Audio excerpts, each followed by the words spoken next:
Welcome, everybody, to the TennisWorthy Podcast, presented by the International Tennis Hall of Fame. I'm Brett Haber, and we're back this week with new insight on just what unique qualities and attributes it takes to become a champion. Today's enlightening conversation features none other than the man who shares his name with a shoe. That, of course, is the legendary Stan Smith. I think you got to make the most of things you can control and not let things you can't control take over and dissuade you from doing your best. One time we had Connors and McEnroe playing against Czechoslovakia, and the only good thing about that was that the one guy that they disliked more than each other was Lendl. They're looking for an American and a top player, so we had an agreement to have my face in the shoe, and as they say, the rest is history. About that time, around 17, formed 4 goals. 1 was to become a member of the U.S. Davis Cup team. 2 was to become number 1 in the United States. 3 was to win Wimbledon, and 4 was to become the best player in the world. In today's chat, our host, Chris Bowers, dives into Stan's early years as an all-around athlete in Southern California. You'll hear why tennis, despite not being Stan's first love, was the sport that stuck and became the focus of his lofty goals. Stan also discusses how he reached the sport's heights while serving in the Army and how he balanced those 2 duties simultaneously. During a 2-decade-long career, Stan became a 7-time major champion and helped capture 7 Davis Cup titles for the U.S. The American tennis legend talks about his experiences representing the USA on court and the importance of character and confidence, and of course, how he became the driving force behind that iconic sneaker. I leave you now with Chris Bowers and Stan Smith. Chris, take it away. Stan Smith, tell me how you got into tennis and through what sort of background? Well, my parents both were athletic. My father was a coach at Pasadena City College, and he actually got a master's degree in physical education.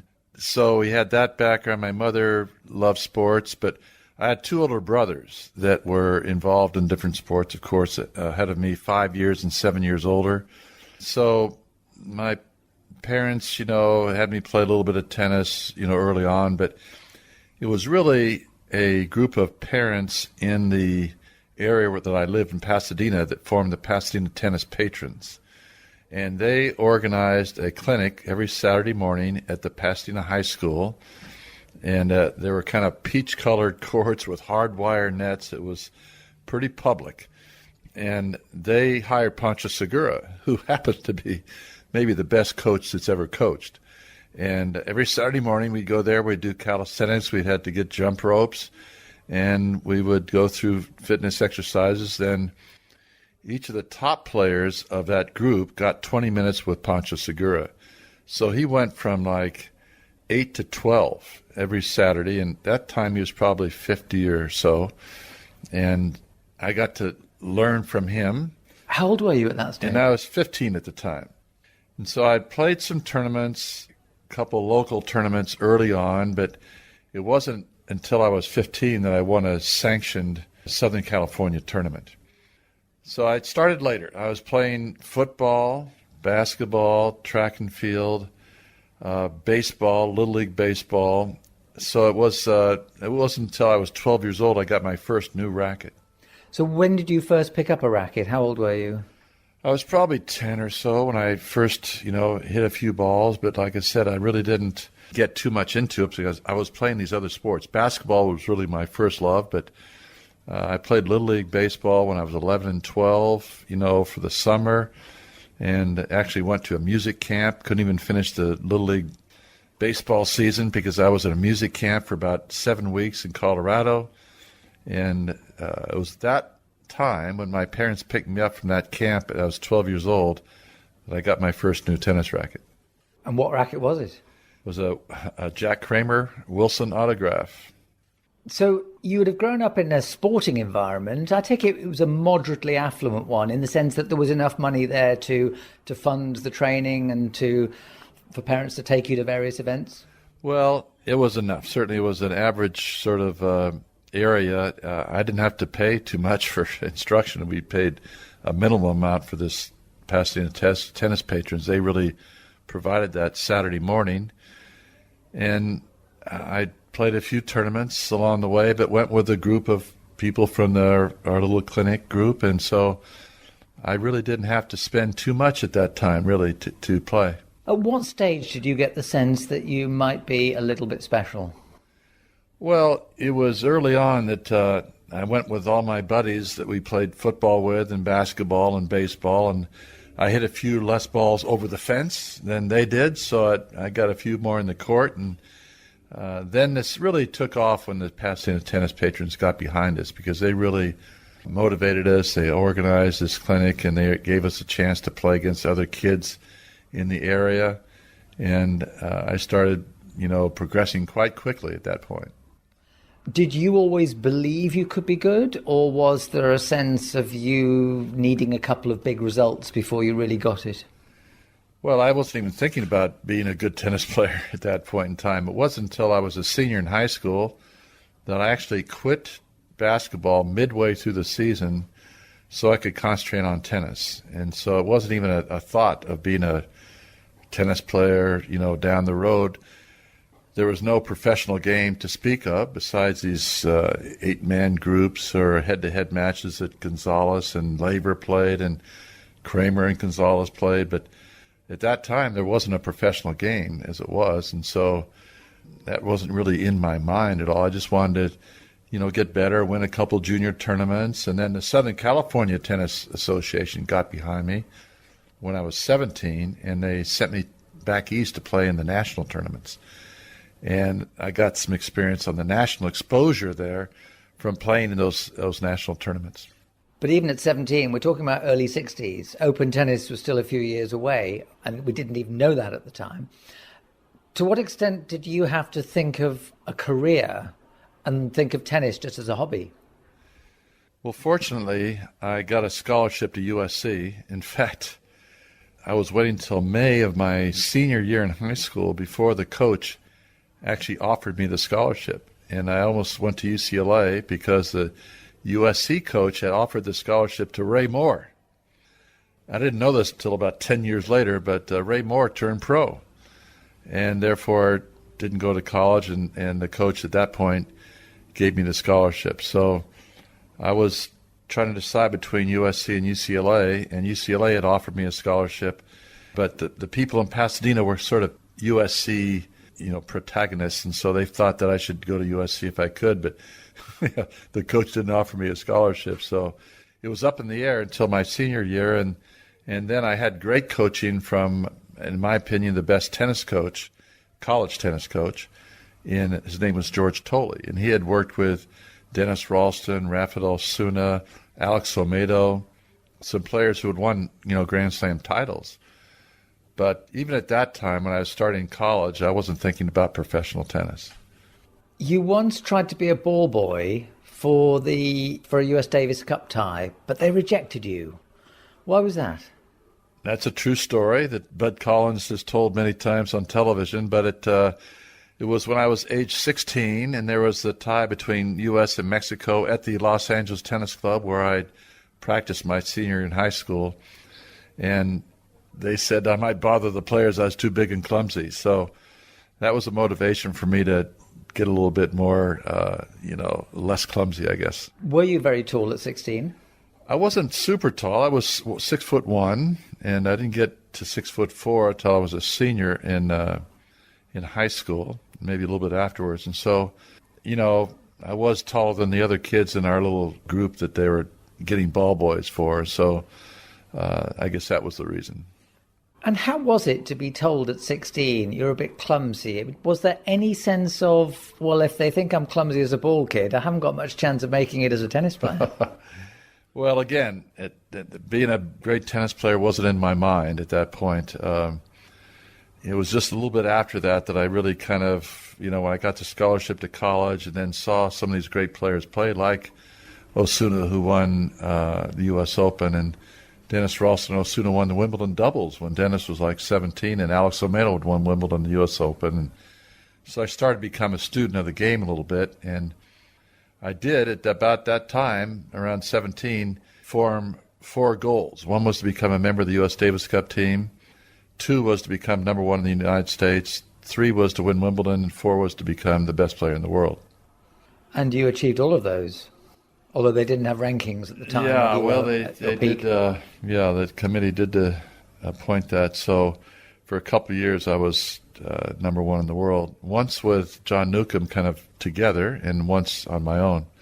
So that was the start of my goals of then thinking about becoming a tennis player. But it really wasn't even kind of the professional level, because it was still the amateur game at that point. So you have your eyes set on winning the US Open and Wimbledon and playing Davis Cup. Where did the belief come from that you could do it? It wasn't until I was a senior in college that I did get to play at Wimbledon for those years in the summertime after my freshman year in college, and then sophomore, junior, senior. But it wasn't until 68 or 9 that I beat a couple of good players that I thought maybe I could become a good player. But it really was 1971, I won the Masters, that I really felt I belonged. And the interesting thing that happened to me was I was playing at Wembley, and it was Wembley, then Stockholm, and then the Masters. And at Wembley, I had Pancho Gonzalez match point and lost. And Jack Kramer came up to me and said, kid, you're playing really well. Just keep at it. You're going to win some matches like that. And, you're playing at a really high level. And so I won the doubles at Wembley, and then won singles and doubles at Stockholm, and then won the singles and doubles, at the end of the year. So that comment that he made to me encouraged me at a time when I was a little bit upset and discouraged. And it led me to believe that I could beat the top guys. And the other comment that really helped me was that I heard from Rosewall, a quote from Rosewall at the Masters, that they asked him who were the favorites of the tournament, and he had mentioned me as one of the couple favorites in the tournament. And when I heard that from one of my peers, then I realized, well, maybe I am, at the same level as these guys. And so I ended up playing him in the finals, actually, the last round of the round robin, and won that match to win the Masters. Because there was no final in those days, was it? It was all round robin. It was round robin, yeah. Yeah. So did Kramer's comments and Rosewall's comments actually, were they almost part, like a missing piece of the jigsaw in your own confidence? Yes, I mean, those two comments really helped me to realize that I was able to compete with the very top guys, and even they thought I was at that level. So that really enabled me to go out there playing with trying to win and not just trying to have a good score against these good players. When tennis went open in the early part of 1968, did you turn professional straight away, or did you wait your time? No, I was an independent professional. They had the contract professionals, independent professionals, and amateurs, and I was in the process of being drafted. And so I couldn't sign a contract, and I got a draft notice, and I actually played through 1970, just kind of postponing the draft because I was playing Davis Cup for the United States, and they allowed me to postpone it. But I got in Tokyo on December 14th in 70. It happened to be my birthday. I got my final draft notice saying I had to report on December 16th in L.A. No more cancellations or postponements. And it was the day I beat Rosewall to clinch the Masters. And so I beat Rosewall that day. The next day, I played Arthur in the final round of the round robin, and I didn't have to beat him because that match between Rosewall and I kind of decided it. That night, after that match, I got on the plane, flew to L.A., got to L.A. on December 15th. I left Tokyo on the 15th, got in L.A. on the 15th, and went home. And on the 16th, I went to the draft board and was inducted in the Army. So how long was your military service? 2 years, almost 2 years. I got out a little bit early. So could you not play in those two? No, you did play in those 2 years. I did play in those years. I was playing Davis Cup, representing the United States, and I did a lot of clinics and some exhibitions for our troops in different places during that time, and was stationed in Washington, D.C. So if you did 2 years from December 1970, that means that the 2 Grand Slam titles you won were when you were in the Army. That's exactly right. I won the U.S. Open in 71, my first year in the Army. Then I won the Wimbledon in 72. But how much did the Army stop you playing? Because if it was restrictive, surely that would have reduced your chances of winning the big tournaments. Yeah, so it wasn't so restrictive in the fact that they wanted me to play Davis Cup, and in order to play Davis Cup, I needed to play in tournaments, prior to that. So that was the reasoning behind it. So when you got to Wimbledon in 71, you got to the final, beat Rosewall in the semis, and then you lost a long one to John Newcombe. Did that feel like you were almost there, or was that a setback? Well, I thought I was there. Just a matter of winning those points, and I won the U.S. Open, so I knew I could do it. And I'd beaten him at the Queen's Club 2 weeks before in the finals, and so I really thought I was going to win that match. And when you look back on that Wimbledon final that got away, what were you thinking on that Saturday night? Well, I'd kind of lost some focus. I was up 2 sets to love. I won like almost 10 games in a row, something like that, and I was playing unbelievable.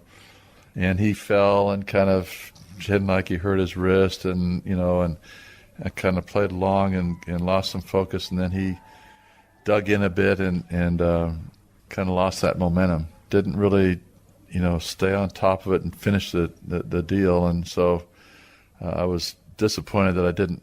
That I was allowed myself to do that. I take it was a genuine injury. There wasn't. I mean, these days you'd wonder whether there's some gamesmanship. Well, yeah, I think it was a little bit of that, but he wasn't hurt. And then a couple of months later, you won your first major at the US Open.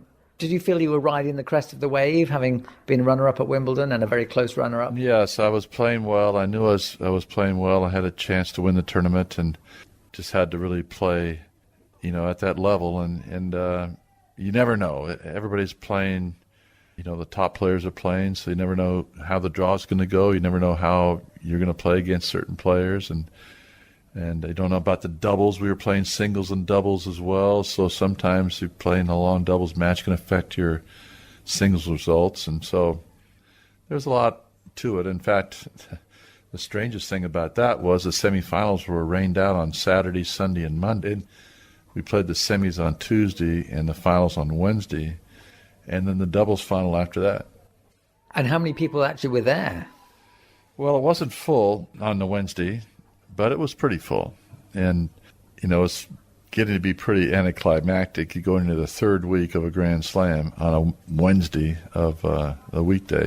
But it was a big day, for us, the 2 players, that's for sure. So you're on the Grand Slam Roll of Honour, but on the third Wednesday, what was the feeling you had having finally won one of tennis's 4 majors? Well, I felt I was one of the top players at the time, if not the top player, playing at a pretty high level and winning tournaments and beating, some of the top players that, I beat Laver and Rosewall and Arthur and Newcombe and Nastasi and Kodish and all those guys that were the top players at the time. So I was feeling good about my game. Did winning the US Open release you? Did it sort of make you play more fluently, more relaxed? I don't know if it did or not. It was certainly a turning point to win a Grand Slam event. Finally, to win it, and not come in second. But it gave you a level of confidence. So every time you walked on the court, you felt, I'm the player to beat. They've got to play well to beat me. And there's more pressure to a certain degree, but the goal of a tennis player, I think, is to get to the position where the other player would like to just have a good score against you, not necessarily think they can win. And if they lose 6-4, 6-4, I'm happy and they're happy that they got a good score, and everybody's happy. So that's the goal, is to be at such a level where the players are not really expecting to beat you. And were you aware that players were playing the reputation as well as the player? Certainly, yeah. Certainly players wanted to get a scalp on their belt, and there was definitely some more pressure. And so to Wimbledon in 1972, you didn't have to face your nemesis from 71 because John Newcombe wasn't allowed to play. As one of the contract professionals on one of the various bits of infighting, the WCT professional tour. Did that change your mindset going into it? No, it's you go into the tournament playing the players that are there, and certainly there were a lot of good players in that tournament. So I did feel, though, I was seeded one, and I felt I was the best player that year. So it's just a matter of playing as well as I could. And yet Nastase was, almost a co-favourite with you in the final because he'd been playing really well up to the final. Yeah. And it went to 5. No, he certainly was equal as far as, when we got to the final by that time. But, going into the final, I thought that the experience of being in the final the year before and playing on the grass, and I felt that if I played my best, I would be the favorite. But when we get to the final, he's playing great, and had no visions of just being able to walk out on the court and win the match without any effort. It's hard to think of two more contrasting characters from that era in tennis, of you and Ilie Nastase.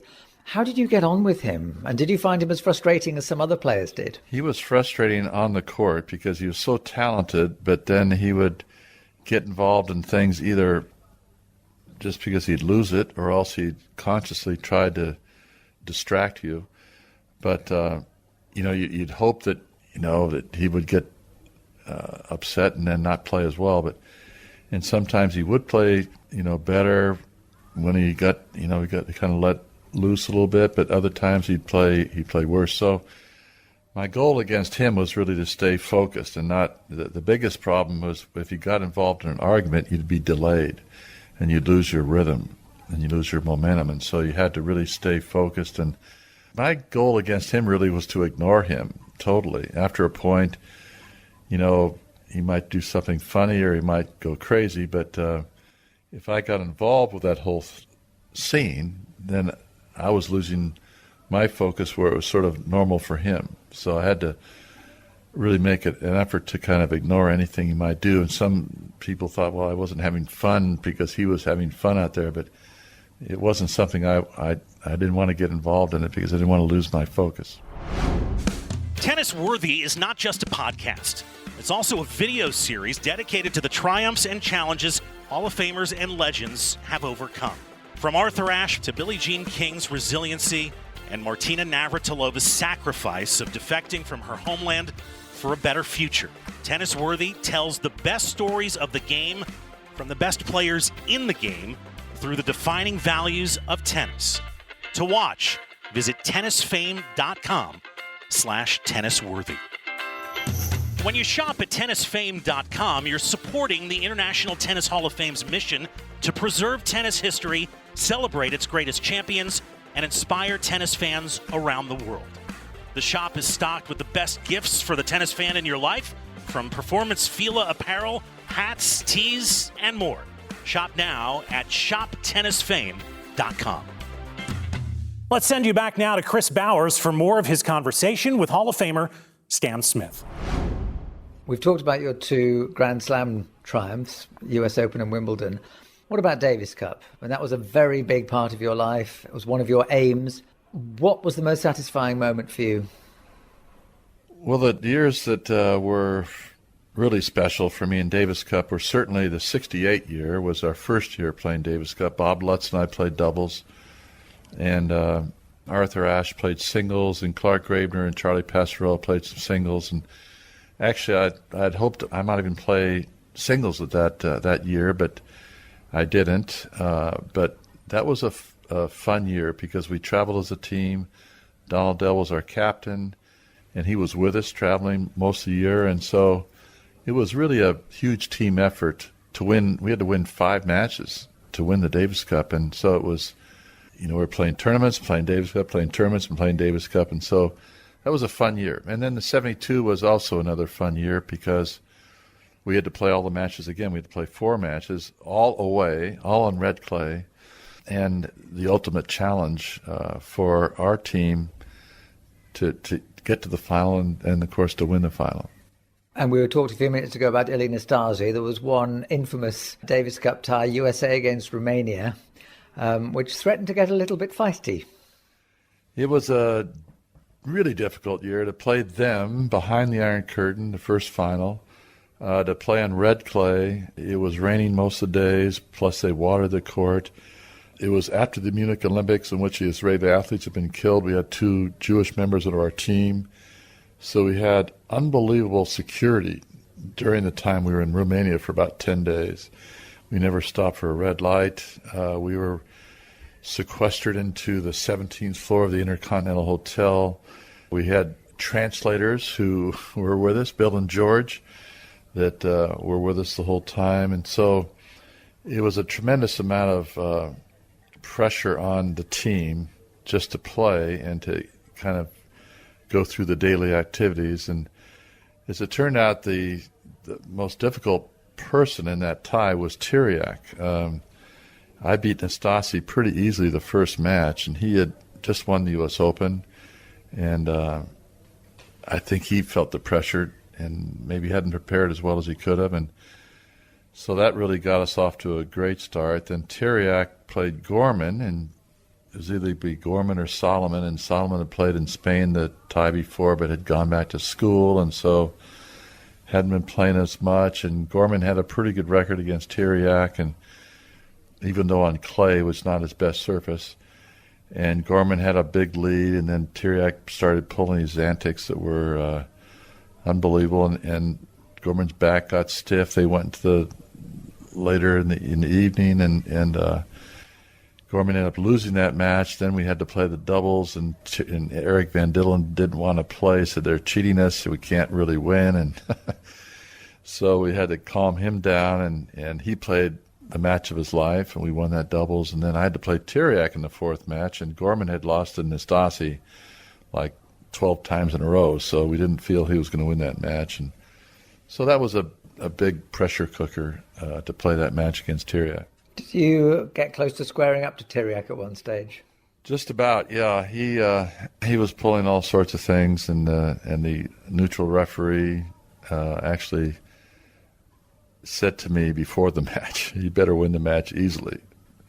I said, "I'm not going to change any calls." And I said, "Well, if you're not going to change it, who is?" He said, "Good luck." And so it was. He was intimidated by the situation, and it was the ultimate challenge to stay focused in that situation. But you did. I was able to win, but it wasn't easy. It was 6-love in the fifth.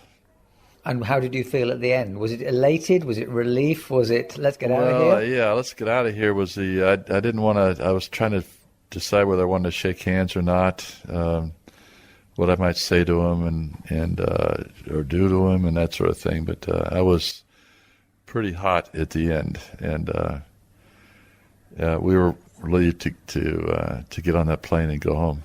Have you spoken to Tiriac about it since? Yeah, we've spoken. He actually, we went back for the 30th anniversary of playing the match, and he said, "I can't believe you're coming back." I said, "I can't either," but he actually offered me his plane to fly to Athens, which is where I was going after that exhibition that we played, and so we're friendly. So you took up his offer? I did. Yeah, it was very nice. That's very nice. In the early to mid-'70s, you and your wife took in a black South African, Mark Matabane. Tell me the thinking behind that. Well, we met this young boy when he was 17 years old, and I was playing the tournament in Johannesburg, and he was watching Bob Lutz and I warm up before our match, and he started talking to Margie, my wife, and by the fence. And at the end of our warm-up, Margie said, "Well, Mark, we'd like to hit." And so I hit a few balls with Mark, and then we went into the restaurant and had a Coke and chatted a bit and got to know him a little bit. And then he actually was hoping to come to the United States and get a scholarship and to play in college. And so I said I'd try to do something. I wrote a letter to my coach at USC, and he wrote a letter to 10 other coaches at lower-level colleges, and one of them happened to be in South Carolina, responded and offered him a scholarship to come over. And he came over, and then we kind of, helped him through his time in college. He went to 4 different colleges because he had some cultural shock in each of these different ones and trying to get his way and trying to figure it out. But he became a very talented writer and wrote a bestseller, Kaffir Boy. Oprah Winfrey had his family come over and interviewed them, and he spent Christmas with us for about the first 10 years he was there. And it was one of those experiences for us that, we gave him some opportunities, and he made the most of them. And he's an outstanding young man. He got married, has 3 children. You think of a guy from Alexandria having 3 kids going to Princeton. It's one of the great stories. And did you do it out of pure humanity, or was there an element of trying to counter the discrimination inherent in the apartheid system at the time in South Africa? It was really out of humanity. I mean, we wanted to give him a chance, and, I didn't necessarily think I was going to be as involved, but we kept getting more and more involved in his life and his family. And, he was like our first son, really, before we had any children. So it was always enheartening to see him progress so well with just a little bit of help. Without going too much back to Davis Cup, you had a sort of an extra title when you lifted the trophy in 1978 in Palm Springs, when a young John McEnroe was making his debut, and you and Bob Lutz played in the doubles. Yes, we played against David Lloyd and was it Mark Cox? It was. Yeah, and it was the first time I'd seen McEnroe play a Davis Cup match at a level which is unbelievable. He beat both opponents pretty easily in singles, and then we won the doubles to clinch the tie. And I don't know if that was the last year I played Davis Cup or not, but it was great to get to get 7 Davis Cup titles. You were at that stage an elder statesman of the American players. McEnroe was the brash youngster.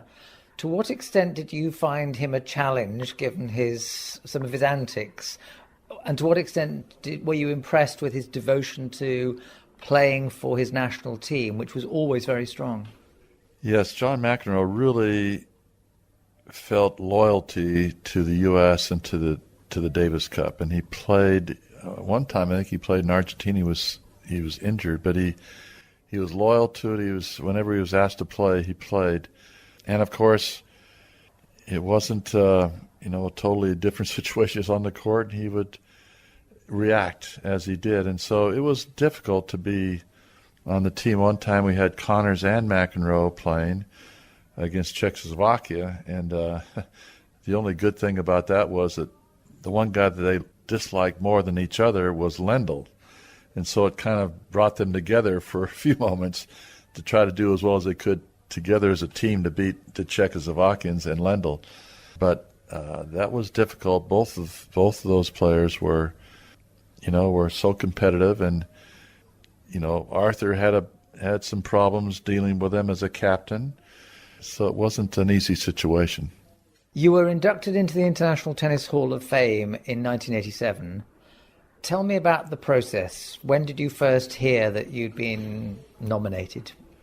Well, I'd heard that I might be nominated because you have to be out for 5 years.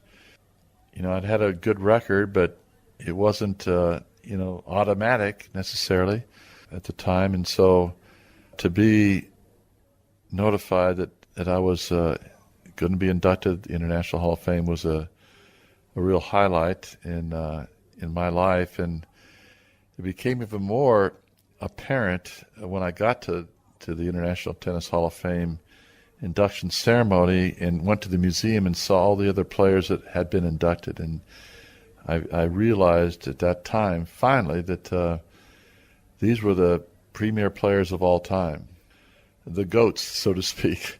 That were all being honored in this particular hall. And since then, I became more apparent. It's been more apparent to me that a lot of good players are not in the International Tennis Hall of Fame, that it's a very, very special fraternity of players. What do you remember about your enshrinement day? Well, I remember in Newport being a nice toasty day as it can be there, and being inducted actually with a pretty good class. It was Borg, Billie Jean King, Dennis Ralston, and Alex Olmedo. And Borg was not there. Billie Jean came in a helicopter just before the ceremony, and Alex Olmedo and Dennis Ralston. So the four of us were there, and we were able to speak and share a little bit about our history. And then the next year, I believe, Borg came and came in person, was inducted that year. So it was one of the better classes, I think, that were inducted, 5 of us that one year. And was there anything that happened that weekend that kindled your long-term affinity with the International Tennis Hall of Fame that led you to being president for 10 years? I think the thing that impressed me the most was the history of the game that I saw in the museum, and realizing, how great these players had been and the number of titles that they had won, and how these players had been the best of the best. And so that was what really convinced me that this was a very, very special place. And at the age of 75, you got to stand alongside lots of ex-Wimbledon champions on the centre court, on the centenary of the centre court.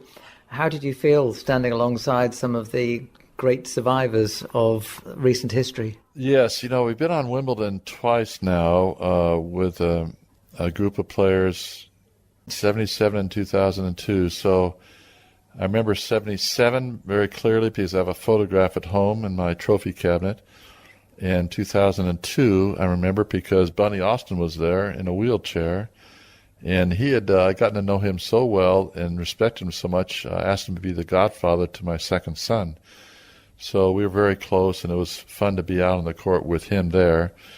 And, of course, the photographs that were taken of all these greats. And it really is special when you think about those players who had won in that 77, there was Lacoste, Jack Kramer, Barotra, Brugnon, and Cochet were all there. So it was, the players from the past that were so great on the women's side. You had Alice Marble, some of the, Billie Jean and Margaret Court, some of the great players of all time. So those are 2 special occasions, and this one was really special in that the three of the greatest players ever to play the game, certainly in Nadal, Djokovic, and Federer were there, and then the other 2 in my 6 were Borg and Laver.